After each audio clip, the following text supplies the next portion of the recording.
Let's get player specific. Several players have been rumored to be on the block, and one of the biggest names is Kyle Lowry. The 35-year-old has been connected to trade discussions with the 76ers and the Heat. What are you hearing about his future?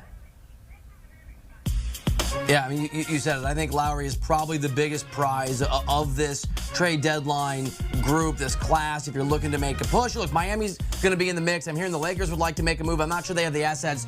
But I think the place that makes the most sense is the Philadelphia 76ers. We've seen in the postseason, they've had trouble living up to expectations. Lowry is an NBA champion who knows how to go out there and compete in those moments. He's a scorer. He's a shooter. He's a great locker room guy. He's from Philly. He played college basketball with Philly. I think Lowry in Philadelphia is something to keep our eye on over the next 24 hours. All right, let's talk about Victor Oladipo. He's made it known that he doesn't see a future in Houston. What are some potential landing spots for the two-time All-Star?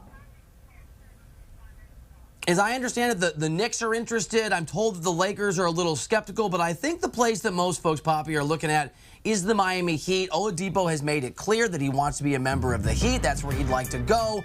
He fits into the mantra and really the culture that Eric Bolster and Pat Riley have laid down in South Florida.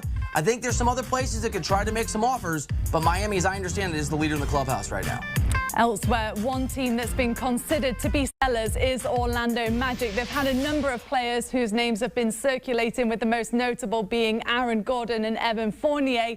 They've been linked to the Celtics. Do you think Danny Ainge will finally pull the trigger on trade deadline deal for either? Yeah, it feels like Danny Ainge has never met a trade deadline he didn't want to be smack dab in the middle of. And we've seen with the absence of Gordon Hayward, his signing, his decision to go to Charlotte, they are missing players on the wing. They need another one. I know they have great players in Tatum and Jaylen Brown, but this makes all the sense in the world as I understand it. It's Aaron Gordon who's the more likely player that could move.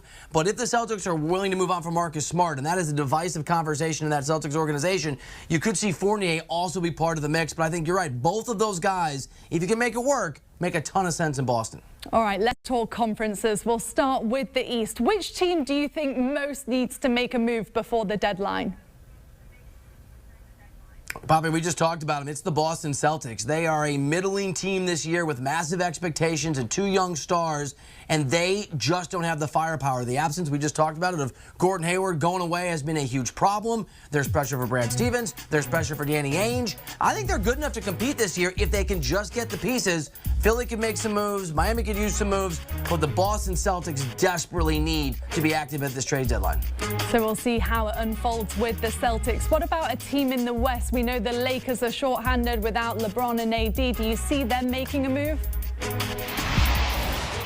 Yeah, I think that's it. I think it's the Lakers. I mean, the teams at the top, other than the Los Angeles Lakers, are pretty complete. The Clippers, we know who they are. We know who Denver is. I can go through the list. Phoenix is a great basketball team. We know what they're about. But there's no AD right now. There's no LeBron James. A Lakers source told me today that they really think they could fall potentially that 7, 8, 9 spot with LeBron out for the foreseeable future. There's not a lot of assets the Lakers are willing to trade. They don't have much to offer.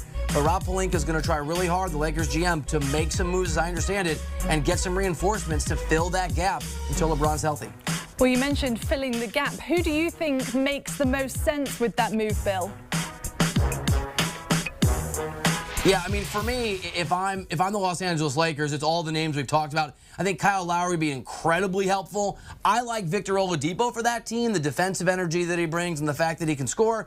But I've been told that the Lakers are lukewarm's a little strong, Poppy. I'm just told they're not as enamored with Oladipo as the Knicks or the Heat. And Oladipo's going to be an unrestricted free agent, so you got to throw money at him, which the Lakers aren't going to do. But if it's me, I'm not assuming that LeBron's, LeBron forever. I know he looks like a freak of nature and never going to age. I love Oladipo for that team. All right, Bill, well, we can't let you go without getting the Geico 15-second bold statement. Give us your bold prediction ahead of the NBA trade deadline. Here it is. Whoever wins in the Eastern Conference, Poppy, the trade deadline is also going to be my favorite to win the Eastern Conference in the postseason. I know the Nets are massively talented. We'll see what they're able to do in terms of health. But if it's Philly who makes a big move for Kyle Lowry, Philly's my favorite. If the Heat go out and get Victor Oladipo and nothing else happens, give me Miami to be a shocker. And even if the Celtics can get both of those players in Orlando, Fournier and Gordon, I think you can make for a Boston surprise. Whoever wins the trade deadline in the Eastern Conference, I think they're a Do you want a sports network that delivers everything that matters about the game? The highlights, the picks, the instant analysis, no yelling, no fake debates, no politics.